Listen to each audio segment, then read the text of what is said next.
Ben, is this good or bad news for the newspaper? For the newspaper, I'd say it's good news. I've got the inside track to some other extent, which is that I've worked with Nikkei in my new role at Edelman in the past, about a year ago, and I believe actually I should declare I think they're a client of Edelman's in Japan. I was really impressed by them because of the way that they invest in journalism, and that's what you're looking for if you're being bought by somebody new, somebody who you know is going to invest in journalism, and you're not living in a sort of atmosphere of cuts. And to the best will of the world, Pearson wasn't able to make that kind of investment in the FT, partly because it wasn't, for a long period of time, making profits in its own right.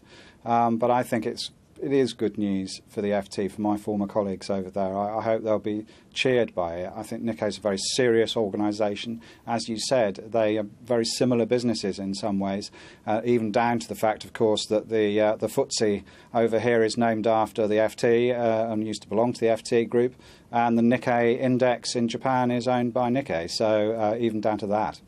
And I guess unlike some newspapers, Ben, which have struggled, some of them, to keep up with the new digital future, to make money in a digital age, the FT has certainly not been backwards and coming forwards on this. It's probably done better than any other newspaper in the UK out of this digital revolution. 70%, isn't that right, of all their readership are actually digital subscribers? That's exactly right, yeah. And I mean, I think it is. I think you could argue in some ways it's done best in the world by some measures in terms of that sort of transition from digital to print.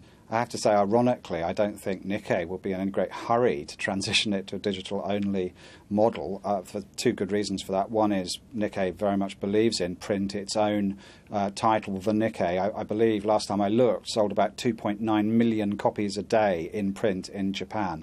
And Japanese people aren't particularly keen on getting their news digitally, certainly not compared with other countries in the world. And secondly, I think the FT has got a model whereby it has really got, the print version of the paper is like icing on the cake to some extent nowadays. You wouldn't really want to get rid, certainly not in European markets, of the FT weekend product, which is not only very well loved, but also is something of a cash cow in terms of advertising in the luxury markets particularly. So Nikkei haven't really spelt out any intentions beyond pointing out that they are in a very similar business and they share the same kind of principles of impartial journalism and well-funded journalism. But what insights can you offer as to what they actually might plan to do differently, if anything?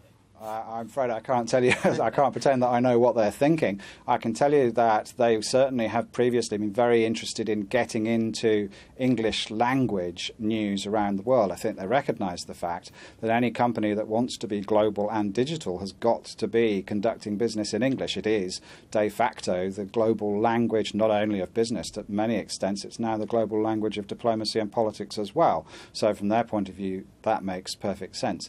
One thing that fascinates me about this story is that they haven't bought the address, the kind of now quite famous building on the south side of Southwark Bridge.